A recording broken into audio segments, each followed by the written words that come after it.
मैं जर्मनी में एक सत्संग में था तो कुछ क्लिक किया। गुरुदेव अक्सर बोलते हैं ना, गान, ज्ञान और ध्यान। तो अचानक से ये क्लिक किया। जैसे सहज में, या मैं सहज में तो बोलता हूँ, वैसे भी पता होगा आप काफी लोगों को, सहज में भी है ये।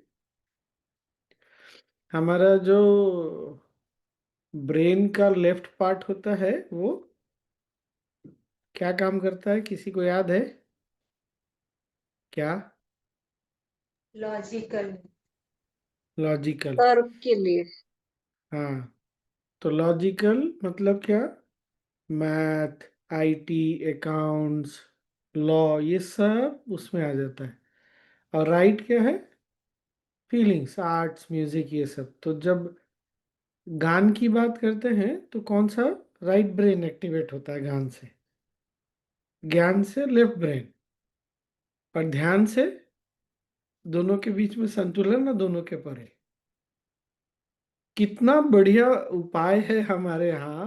पर उस दिन ये चमका क्या, ये तो कमाल है। ऐसा तो कभी पहले क्लिक ही नहीं किया मेरे को। इसलिए गान, ज्ञान और ध्यान।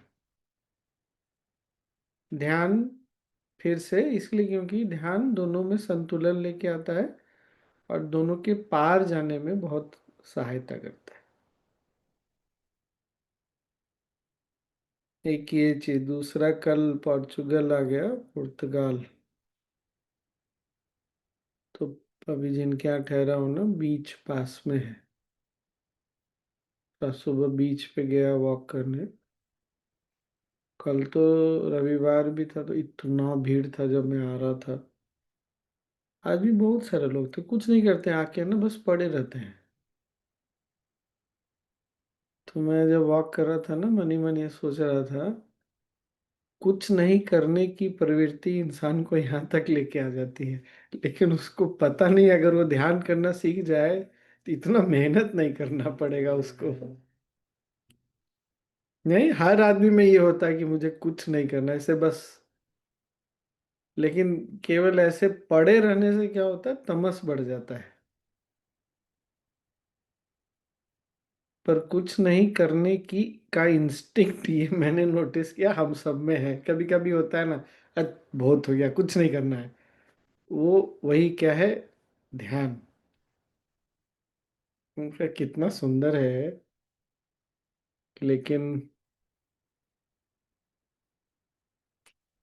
नहीं कोई पहुंचता इन तक तो क्या करे, या ये नहीं पहुंचते तो क्या करे।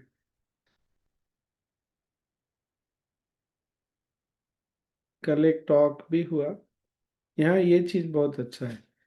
कल एक टॉक हुआ, आज से कोर्स। फिर बुधवार के बाद गुरुवार को एक टॉक, फिर शुक्र शनि रविवार एक टॉक, एक कोर्स ऐसे। पुर्तगाल यूरोप में बाकी देशों से अलग है।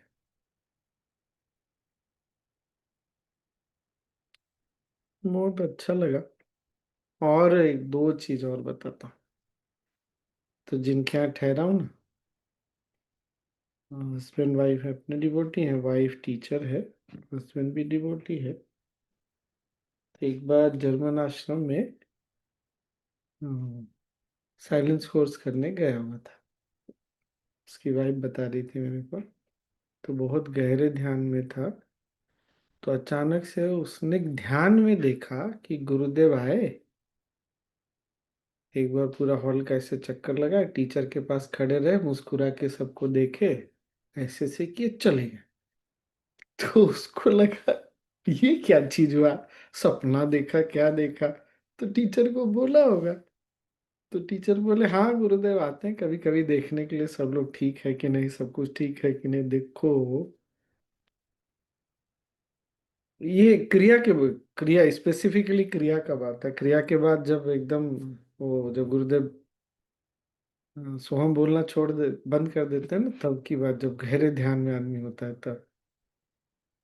देखो, लोगों को एहसास होने को तो हो ही जाता है।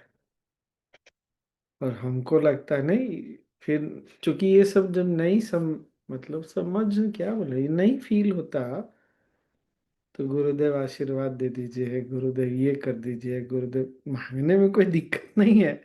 लेकिन वो बोल रही थी तो मैं फिर चुपचाप मुस्कुरा रहा था।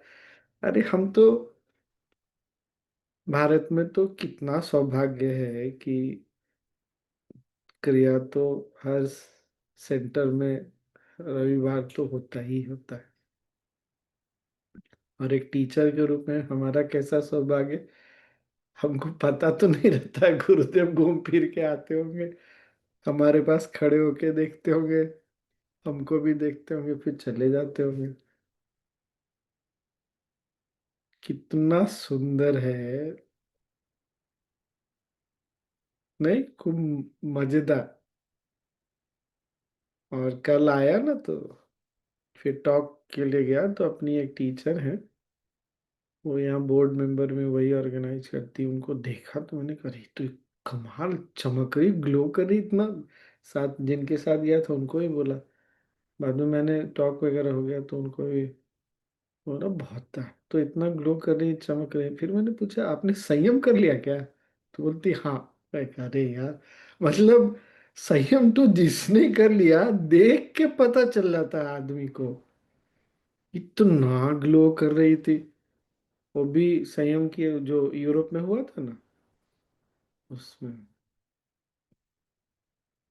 बहुत सुंदर लगा।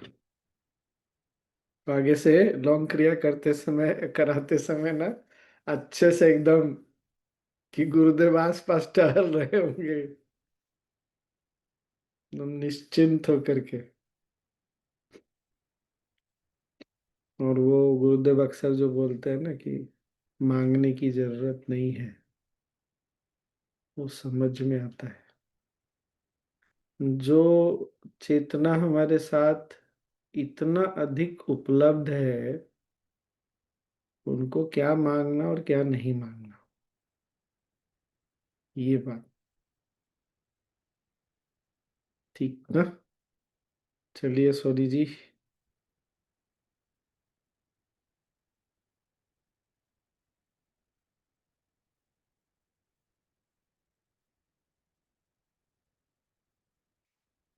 पढ़िए। कहाँ गई सोनी जी?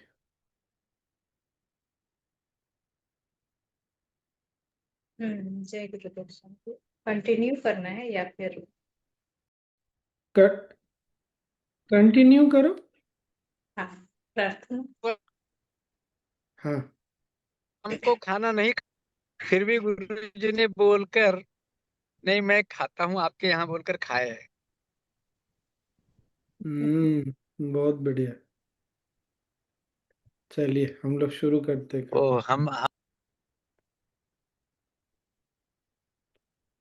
ओम श्री गुरुभ्यो नमः। हरि ओम। सदाशिवसमारम्भां व्यासशङ्कराचार्यमध्यमाम् अस्मदाचार्यपर्यन्तां वन्दे गुरुपरम्पराम्। हम्म, तिथि बताना। 17 मई। हम्म,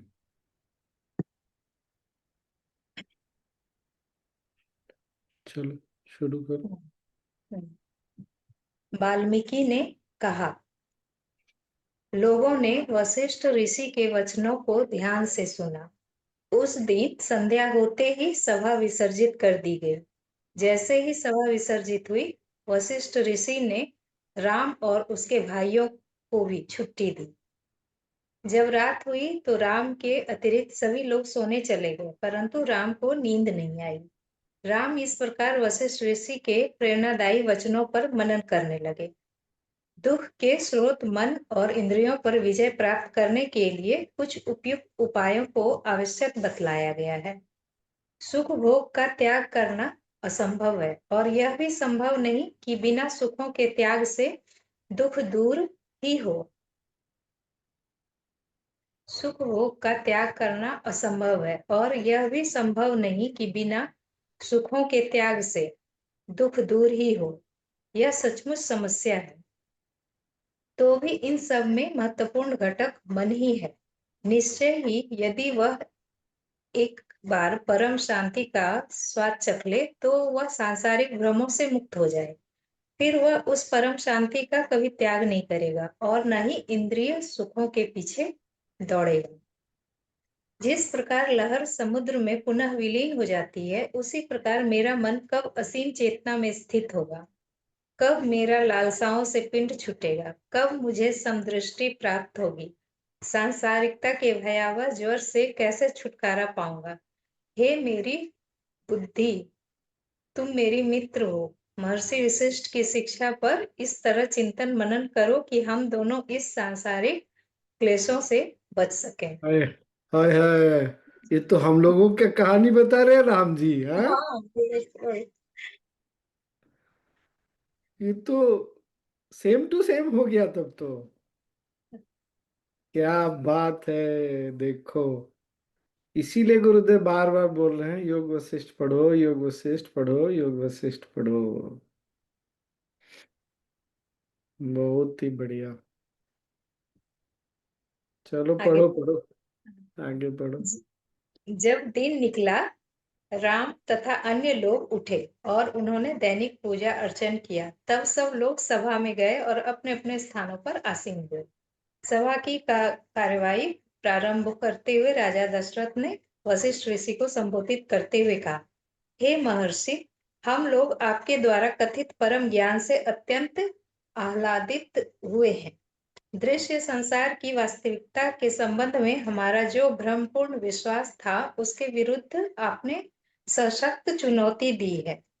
हे राम, जिस दिन ऐसे महर्षियों का पूजन होता है, वही दिन शुभ होता है। अन्य दिन तो अंधकारपूर्ण होते हैं।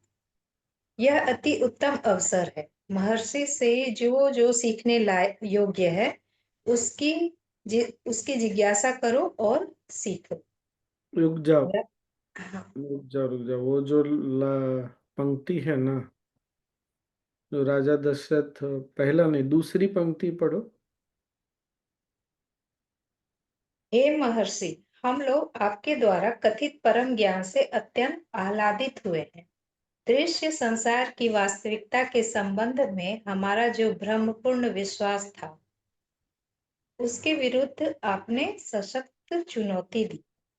बस रुको, ये बहुत महत्वपूर्ण है। ऐसा नहीं बोल रहे दशरथ जी कि आपने जो बोला हमको सारा चीज उतर गया, लेकिन हम जो ये दिखने वाला संसार, मतलब जो इंद्रियों से जानने वाला जो संसार, मन से जानने वाला जो संसार है, उसके प्रति जो हमारा विश्वास था, उसको आपके ज्ञान से चुनौती मिली है। उससे पहले राम जी जो सोच रहे थे वो भी हमारी बात है सबकी। और वो गुरुदेव अक्सर बोलते हैं ना, एक बार अगर तुमको उसका स्वाद मिल गया तो बाकी स्वाद फिर पीछे छूटने लगता है। लेकिन मन है कि अपनी पुरानी गति में जाता है। तो ये आज वाला तो हम सबके लिए बहुत ही, क्या बोलेंगे, कॉन्टेक्चुअल, संदर्भित है। ये याद रखना है, बार बार सुनते रहेंगे ना तो हमको वो, हम हमारा मन जहाँ अटकता है उसको चुनौती, मतलब काउंटर मिलता है कि देखो इससे परे जो सत्य है उसके पीछे जाओ, वहां पहुंचो। पढ़ो। राम ने वशिष्ठ से पूछा, हे प्रभु, मैं रात भर बिना सोए आपके ज्ञानप्रद शब्दों पर मनन करता रहा और प्रयत्न करता रहा कि उन शब्दों के पीछे जो सत्य छिपा है उसे जानूं। इस प्रकार उस सत्य को मैंने अपने हृदय में संजोया है। यह जान लेने पर कि यही परम आनंद देने वाला है, तो कौन ऐसा होगा जो आपकी शिक्षाओं को धारण न करे। फिर यह सुनने में भी मधुर है, हर प्रकार से शुभ है और अतुल्य अनुभव प्रदान करने वाला है। अतः हे महर्षि, मेरी प्रार्थना है कि आप अपना उत्तम प्रवचन करें। हम्म। अच्छा आगे। है ना, मनी मन हम्म। गुरुदेव को ये बात बोलना चाहिए। मधुर भी है, शुभ हम्म। भी है। कितना बढ़िया, नहीं? चलिए। और ये भी बोल रहे हैं कि अंतिम वो तीन चीज बोला उन्होंने कि सुनने में बहुत मधुर है और हर शुभ है। प्रकार से तीसरा को शुभ है, हिंदी में क्या बोला है? पढ़ो तो पढ़ो। अतुल्य अनुभव प्रदान करने हाँ, वाला। देखिए ये बात पकड़ा आपने, जो आप बोल रहे हैं उससे अनुभव भी आ रहा है।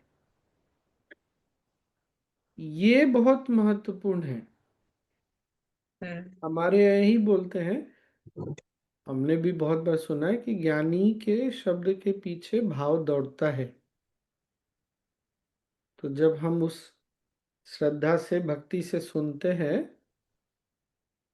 तो अनुभव भी साथ में आता है। पढ़ो। वशिष्ठ ने कहा, 18 मई में आ गए हैं। वशिष्ठ ने कहा, हे राम, अब तुम्हें ब्रह्मांड के विलय तथा परम शांति की प्राप्ति के संबंध में बताता हूँ। रुको रुको रुको, ये विलय पे पहुंच गए, इसीलिए बोला मैंने रुको। अच्छा, ये उत्पत्ति प्रकरण से अब अलग हो रहा है क्या? देखो, देखो तो इतनी जल्दी विलय पे पहुंच गए, हम पहुंच गए विलय पे इतनी जल्दी। देखता हूँ, इंडेक्स में देखता हूँ।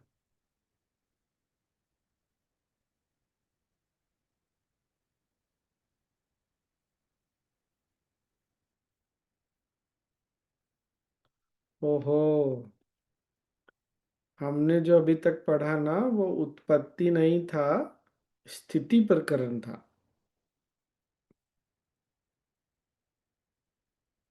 और अभी कितना, कौन सा में है ये?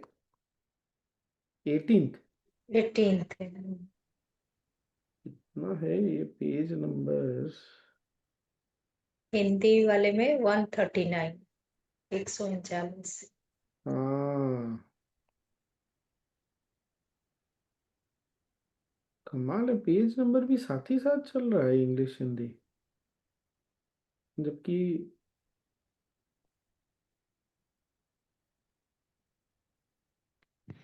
सुना राहुल,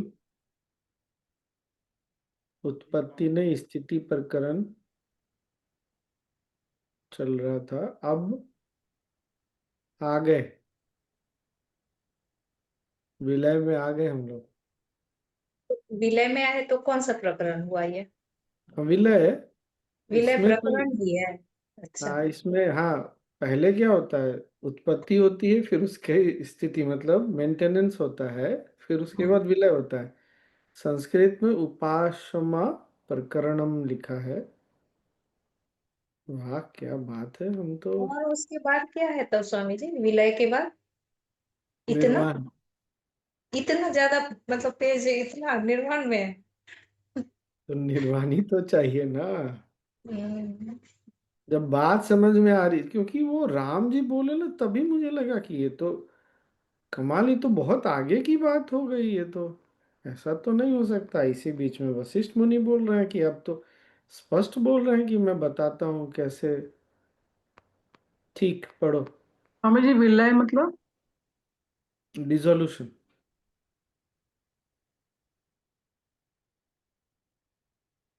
वो पढ़े। संस्कृत में जो लिखा है ना, उसका शब्द का वो बहुत सुंदर शब्द है, पर मूलतः वही है। हाँ।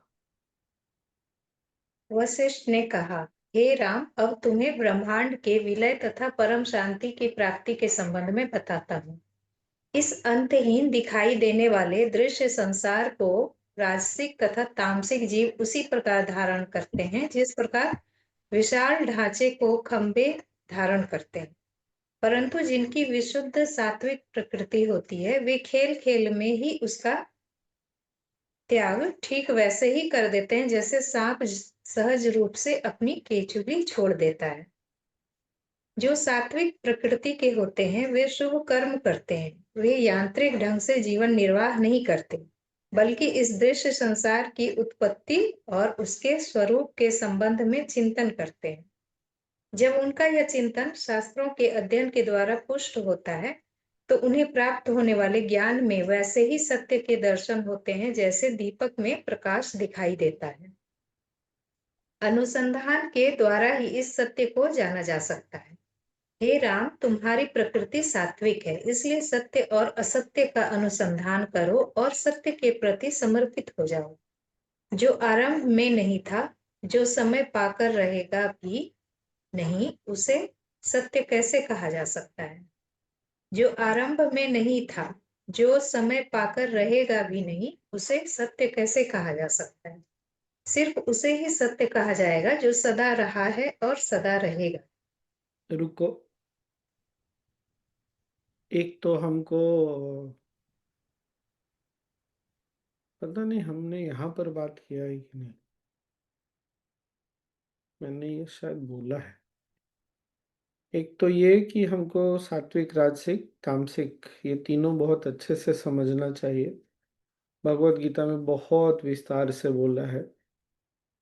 भगवान श्री कृष्ण गुरुदेव ने भी बहुत समझाया। दूसरा ये कि रजस के बिना जी नहीं सकते, लेकिन रजस सत्व के पीछे जब जुड़ता है, लगता है जो यहाँ बोल रहे हैं ना। देखो तो लाइन कौन सा है।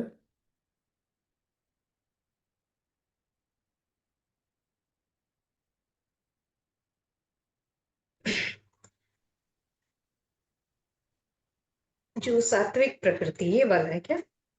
हम्म। जो सात्विक प्रकृति के होते हैं वे शुभ कर्म करते हैं।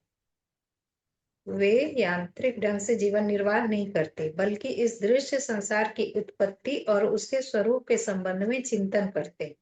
एक मिनट रुको। इंग्लिश में ना इसको थोड़ा सा और दूसरे ढंग से लिखा है। They who are of a pure sattvic nature, under bracket sattvic nature, and they whose activities under bracket rajas are based on purity and light under bracket sattva। ये बहुत महत्वपूर्ण है कि रजस हम छोड़ नहीं सकते। बिना क्रिया के तो कोई जीवित नहीं रहेगा, लेकिन हमारी क्रियाशीलता किधर, उसकी दिशा किधर है, ये बहुत महत्वपूर्ण है। एक दो बातें हो गई। तीनों सात्विक, राजसिक, तामसिक का विस्तार से समझना, और दूसरा कि राजसिक या क्रियाशीलता को सत्व की ओर दिशा देना। तीसरा किसी को, कितने लोगों ने मेरा, अच्छा जो भी है, आरंभ में ना 4 उपाय बताए हैं। 4 उपाय बोले, या वशिष्ठ मुनि ने ऐसा बोला है कि मोक्ष के द्वार के 4 द्वारपाल हैं। किसी को याद आता है ये? There are 4 gate keepers to liberation. उसमें से एक है अनुसंधान, इंक्वायरी, जो गुरुदेव भी पार्ट 1 में और बाद में भी ऐसे तो बोलते हैं। पार्ट 1 में लास्ट डे का जो क्वेश्चन होता है, क्वेश्चन आंसर, उसका पर्पस क्या है? इंक्वायरी, अनुसंधान करना। तो वो करने के लिए बोल रहे हैं। और चौथा सत्य। मेरे को सत्य की परिभाषा जो है ना, वह योग वशिष्ठ से ही बहुत स्पष्ट हुई। गुरुदेव तो बाद में बहुत बार बोले, लेकिन उस समय जब मीडिया इतना नहीं था ना, और योग वशिष्ठ पढ़ रहा था, तो ये कि सत्य वही है जो था, है और रहेगा। अब बहुत बार इसमें एक कंफ्यूजन ये होता है, इसीलिए बोल रहा हूँ, जो था, है और रहेगा, और जिसमें कुछ भी सुधार भी नहीं होता, कुछ घटता नहीं, कुछ बढ़ता नहीं। जैसे विशालाक्षी मंडप है, ये 500 1000 साल भी टिक सकता है। कोई कोई मंदिर हमको पता है हजारों सालों से है, लेकिन उसमें कुछ घटना बढ़ना हुआ है, उसमें कुछ सुधार हुआ है। जो सत्य है उसमें कुछ घटता नहीं, कुछ बढ़ता नहीं। ये भी हमेशा याद रखना है। ठीक ना? हाँ।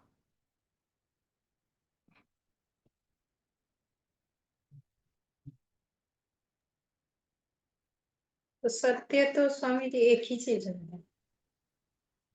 हाँ, तो वो क्या है उसी के लिए तो इंक्वायरी। एक तो बुद्धि से समझ में आ गई, तो हम्म। ये समझ में आया कि हमको जो कुछ भी हम देख रहे हैं, जो कुछ भी हम समझ रहे हैं, हमारी समझ भी सत्य नहीं है। ये शरीर भी सत्य नहीं है, मन भी सत्य नहीं, क्योंकि मन भी ऊपर नीचे होता है, शरीर वो तो होता ही है। हमारी समझ भी घटती बढ़ती है। तो क्या है फिर? ये तो समझ में आ गया कि सत्य। अब गुरुदेव बोल दिए 7 लेयर्स ऑफ एग्जिस्टेंस, आत्मा जो है, पर वो क्या है? वो बहुत महत्वपूर्ण है। पढ़े। हाँ। हे राम, मन की उत्पत्ति और विकास मानसिक ही है। जब रुक स्पष्ट जाओ। रूप। रुक जाओ, तुमको बार बार रोक रहा हूँ। अब बता रहे हैं कि उत्पत्ति, यहां से उत्पत्ति शुरू हो रहा है। और किसकी उत्पत्ति सबसे पहले उन्होंने बोली? मन की। ये ध्यान रखना। हाँ, पढ़ो। हे राम, मन की उत्पत्ति और विकास मानसिक ही है। जब स्पष्ट रूप से सत्य के दर्शन होते हैं, तभी मन को अज्ञान से मुक्ति मिलती है। इसलिए मन को सदा सद्मार्ग पर चलना चाहिए, चलाना चाहिए। ऐसा धर्म ग्रंथों के अध्ययन से, संतों की संगति से तथा वैराग्य की भावना से ही संभव है। इनसे युक्त होकर गुरु के चरणों की शरण लेनी होगी, क्योंकि उसी को पूर्ण ज्ञान प्राप्त होता है। अपने गुरु की शिक्षाओं का पालन करके शिष्य पूर्ण रूप से सात्विक धरातल पर पहुंच जाता है। रुक जाओ, फिर रुक जाओ, आज तुमको बहुत बार रोक रहे हैं। हाँ? ये भी पहले बोला हुआ है वशिष्ठ मुनि ने। अगर किसी ने सुना था तो मैंने इस पे बहुत जोर दिया था। गुरु की वाणी, शास्त्र और अपना अनुभव। गुरु की वाणी और शास्त्र एक ही चीज है। जैसे मैं अक्सर ये दो उदाहरण देता हूँ कि योग वशिष्ठ, जब वशिष्ठ मुनि ज्ञान दे रहे हैं तो गुरु की वाणी है, अब हमारे लिए वो शास्त्र है। गुरुदेव ने जब बोला तो वो नॉलेज शीट था, अब हमारे लिए वो शास्त्र है। और इसके पीछे हमारे अपने चेतना को हमको लगाना है। ठीक ना? और हे बाकी गुरु के पास बैठना तो इसमें स्पष्ट बोल ही दिया, बार बार बैठो, उन्हीं के पास बैठो, क्योंकि ज्ञान उन्हीं के पास है और किसी के पास नहीं। हाँ। शिष्य पूर्ण रूप से सात्विक धरातल पर पहुंच जाता है। यही है। हे आगे। राम, जिस प्रकार शीतलता संपूर्ण आकाश में व्याप्त होती है, उसी प्रकार अनुसंधान के द्वारा असीम आत्मा को अपनी आत्मा जानो। जीव इस भ्रामक दृश्य संसार रूपी सागर में तब तक तिनके की तरह उठता गिरता रहता है, जब तक उसे अनुसंधान रूपी नौका प्राप्त नहीं होती। जिस प्रकार जल के शांत होने पर उसमें तीरने वा तीरने वाले बालू कण नीचे बैठ जाते हैं, उसी प्रकार सत्य का ज्ञान प्राप्त कर लेने वाला मन भी शांत हो जाता है। इस प्रकार प्राप्त होने वाला सत्य का ज्ञान कभी नष्ट नहीं होता। यह वैसे ही बना रहता है जैसे राख में होने वाले सोने के टुकड़े को सुनार देख लेता है। भ्रम तब तक रहता है जब तक उसे जान नहीं लिया जाता। जब उसे जान लिया जाता है तब वह नहीं रहता। आत्मा का ज्ञान न होना ही दुख का कारण है। आत्मज्ञान आनंद और शांति प्रदान करता है।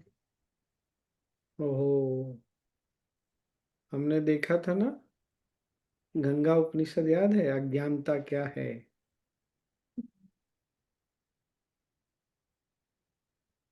आज तो बहुत ही सुंदर। ये पेज नंबर वगैरह जो है ना, कोई तो मार्क करके रखना, ये तो बहुत ही काम का है। और अनुसंधान, अनुसंधान पर बहुत जोर है। जो गुरुदेव भी बोलते हैं कि एक बार देखो रुक के कि संसार क्या है? जीवन देखो क्या है, ये क्या है? अनुसंधान का मार्ग है। इसको हिंदी में अनुसंधान, इंग्लिश में इंक्वायरी, सेल्फ इंक्वायरी या इंक्वायरी बोलते हैं। इससे क्या होता है? विवेक जागता है। और आप लोगों ने नोटिस किया, उन्होंने वैराग्य के लिए भी बोला है। तो इससे विवेक जागेगा और वैराग्य में भी हमको आगे बढ़ना है। ये दोनों चीजें, विवेक सीधा सीधा नहीं बोला है, इस माध्यम से बोला है। इंक्वायरी करने से विवेक जागता है। One of the doors to liberation, ना? One of the doors to liberation. Hmm. आज कितना काफी हो गया, कितना रहने देते हैं। आज ही गुरुदेव ने वो बोला है स्वामी जी सत्संग में, क्या? ज्ञान ज्ञान ज्ञान ज्ञान और ये- अच्छा, फिर से बोला। महाराष्ट्र में हाँ भी बोला था ना, गान हाँ, ज्ञान ध्यान। महाराष्ट्र में मतलब आज वो जेनजी का क्वेश्चन वगैरह था ना, उसमें था। हाँ। अच्छा। सेम मैंने एग्जैक्टली ना, सेम वर्ड्स। हाँ, मैंने ये सडनली रियलाइज किया कि हमारे संस्कृति में गान को तो समाहित कर ही रखा है, भजन कीर्तन भजन कीर्तन। अच्छा, गाने पे क्यों नहीं ध्यान दिया? क्योंकि वो आपको समझ में आया मैंने क्यों बोला? क्योंकि वो राजसिक सात्विक तमस की ओर चला जाएगा। जब भजन कीर्तन में तल्लीन होते हैं, लगते हैं, तो क्या हो गया? रजस को हमने सत्व की ओर दिशा दे दी। कितने सुंदर ढंग से सब करके चले गए, हमने कभी इसको सौभाग्य से समझा नहीं। बस यही एक गड़बड़ हो गई, और तो कुछ नहीं हुआ। लेकिन एक मिनट, हाँ, है ना, बहुत बढ़िया है ये। हम्म, और क्या था? हाँ, ये हमको याद रखना चाहिए।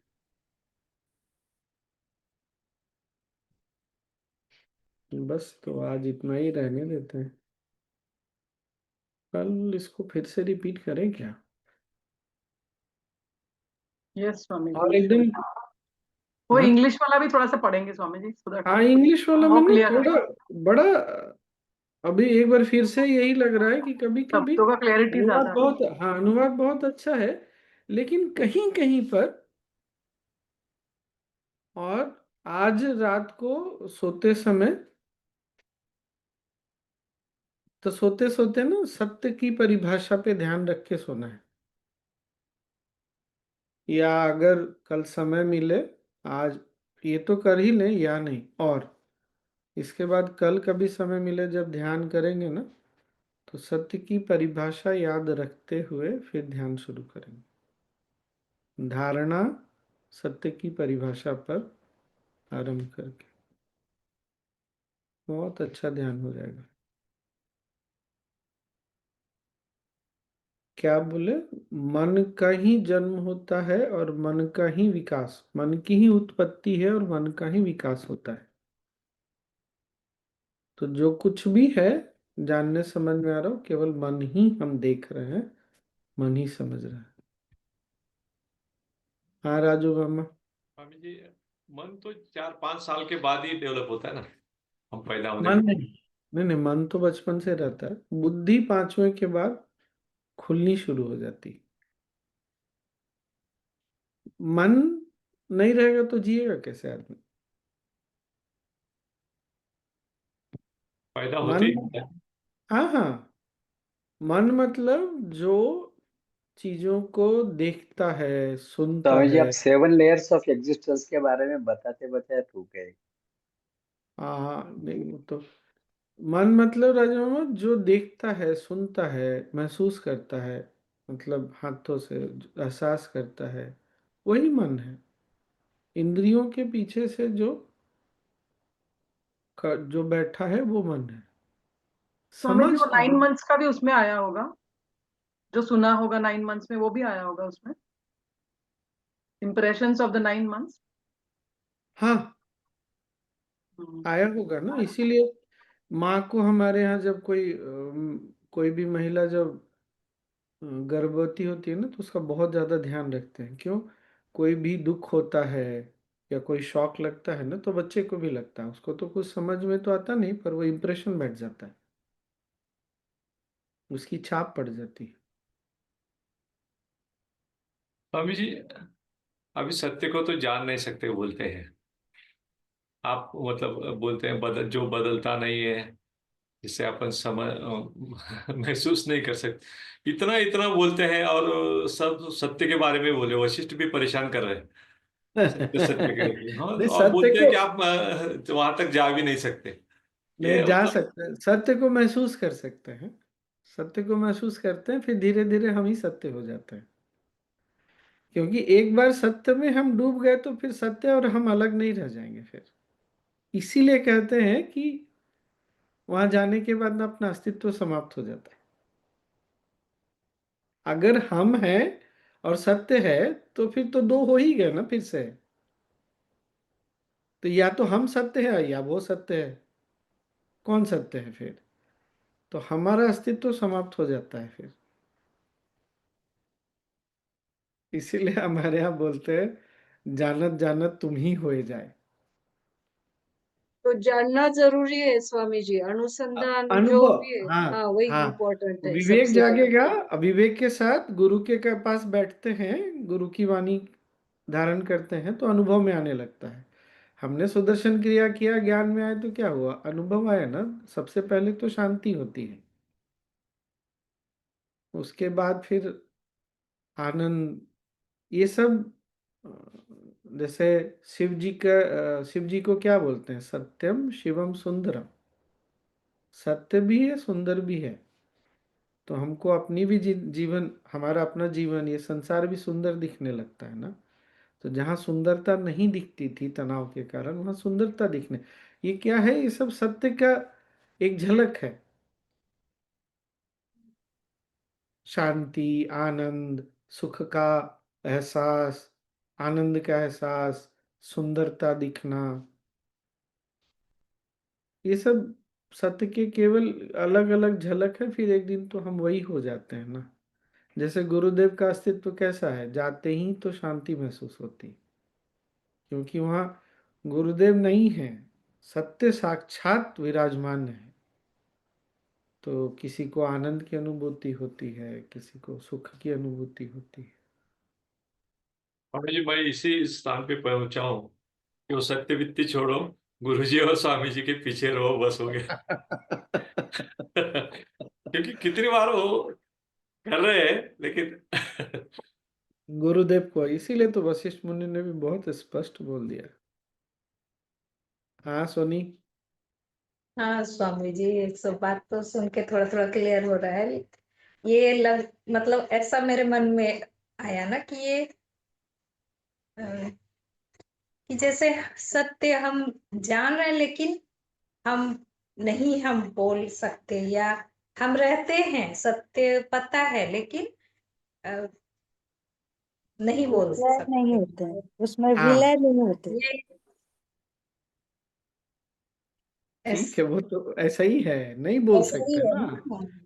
जब भी हम सत्य की बात कर रहे हैं तो सत्य अनंत हो गया, अनंत को तुम कैसे बोल दोगे? हाँ, है हम मतलब है हाँ, मैं सब। समझ गया ये। इसीलिए इसीलिए द्वंद्व हो जाता है कि बोले तो क्या। इसीलिए गुरुदेव क्या बोलते हैं कि तुम जो भी बोलोगे वो असत्य है, झूठी है। हाँ, बोला है ना गुरुदेव ने कितनी बार, तुम जो बोलोगे वो असत्य है। लेकिन कुछ तो बोलना पड़ेगा ना।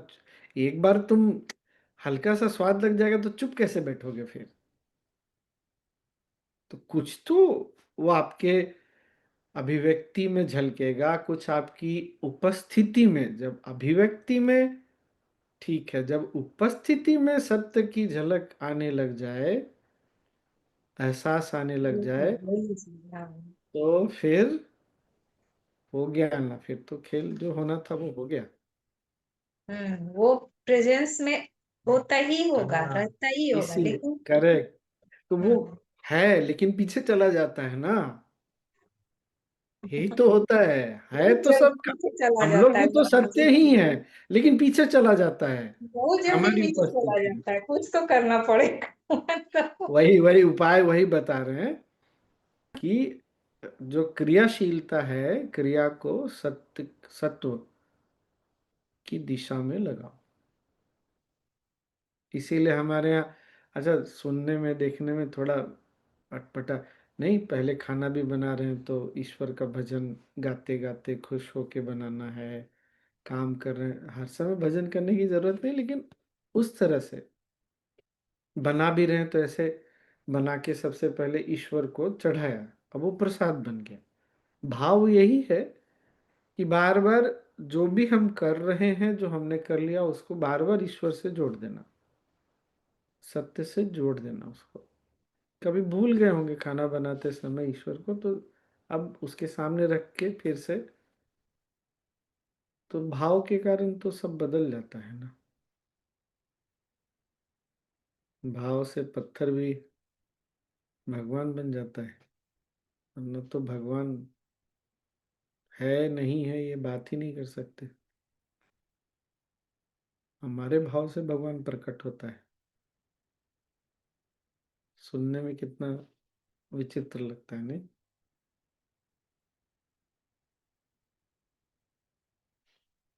बहुत सुंदर योग वशिष्ठ, मजा ही आ गया नहीं? अभी तक तो एकदम। स्वामी जी, कभी कभी हम्म, सत्य जानते हुए भी प्रसंग के अनुसार हमको सत्य छुपाना पड़ता है। हाँ हाँ हाँ। क्योंकि सत्य के बारे में क्या बात करेंगे काका, कितना बात कर लेंगे, बहुत बोरिंग हो जाएगा। एक मूवी पिक्चर देख करके उसके बारे में बात करने में बहुत अच्छा है, समय बीत जाएगा। सत्य के बारे में बात कितना कर लीजिएगा, क्या बात कर लीजिएगा। सत्य के बारे में दो ही है लाइन, सत्य था, है, और जो रहेगा वही सत्य है, जिसमें ना कुछ बदलता है, ना सुधार होता है, ना घटता है, ना बढ़ता है, वही सत्य है। अब इससे ज्यादा क्या बोला जाएगा अभिव्यक्ति में।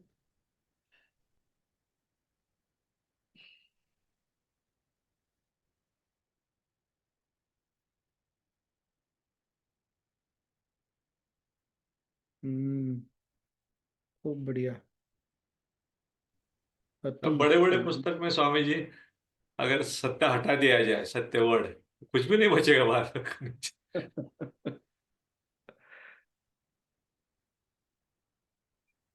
इंसान का, गुरुदेव का ही बोला हुआ है, इंसान का सारा प्रयास है सत्य की अभिव्यक्ति, सत्य को अभिव्यक्त करना, वो कभी नहीं कर सकता। केवल उपस्थिति से उसका एहसास हो सकता है। चलिए हम सब की उपस्थिति से सत्य का एहसास, सत्य का प्रकाश झलकता रहे।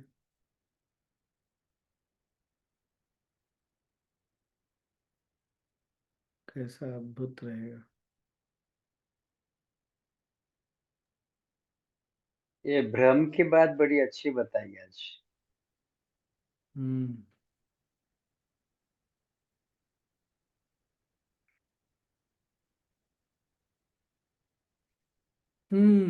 तो आज के लिए इतना ही।